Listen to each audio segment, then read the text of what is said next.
বাকছি আমি কিছুই করি না। 60 খেয়ে বেড়ায়, 60 পচা মাল। সকল ধর্মবর্ণ নির্বিশেষে আমরা সকলেই মানুষ এবং আমরা ভারতীয়। এই কথা বলে আজকের ভিডিওটা শুরু করলাম। তো ভিডিওটা ভালো লাগলে লাইক, কমেন্ট, শেয়ার এবং ছোট্ট অবি চ্যানেলটা সাবস্ক্রাইব করুন। পঞ্চায়েতের নির্বাচনে 50 জন খুন, বাংলার মাটি রক্তে রাঙা 21শে জুলাই ধুম, বিরোধীদের রক্তে মাটি করতেছে ঠিক। কালীঘাট ছেড়ে ম্যাডাম পাটনায় পিকনিক, গরু কয়লা পাথর বালি সবই করলি চুরি, চোরের সাথী পেয়ে গেলি সীতারামিয়ে চুরি, 26 চোরে করলি ফিস্ট হলো বেঙ্গালুরি, 70তে মিলে করলি এবার ইন্ডিয়াটাও চুরি, গণচুরি পড়বে ধরা খাবি কি তুই এবার, তোর ভাইয়েরা খাচ্ছে শুধুই ভোটের ব্যালট পেপার, অযোগ্যরা চাকরি পেল যোগ্যরা সব বাদ। অযোগ্যরা সব চাকরি পেল, যোগ্যরা পেল না চাকরি। এই লাইনটা অসাধারণ দাদু, অসাধারণ।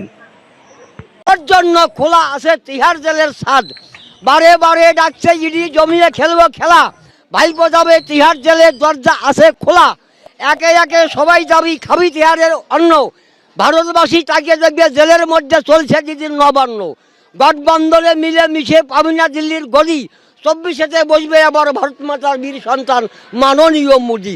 জয় শ্রীরাম, জয় শ্রীরাম।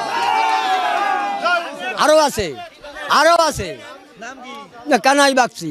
আচ্ছা দাদু, আমি একটা জিনিস বুঝলাম না, এত সুন্দর লাইন বলতে বলতে শেষে আবার জয় শ্রীরাম কেন বললে? মানে বুঝলাম না। তোমাদের এই জয় শ্রীরামটাই তো তোমাদের বিজেপি দলটাকে একদম ছারকার করে দিচ্ছে। এই জয় শ্রীরাম কেন? জয় শ্রীরাম কি বলতেই হবে সব সময়? এটা তো অন্য ধর্মকে আঘাত করা হচ্ছে তোমাদের। যাই হোক, দাদুর ভাষণ মোটামুটি ভালোই লাগছে, শেষে একটু খারাপটা লাগছে।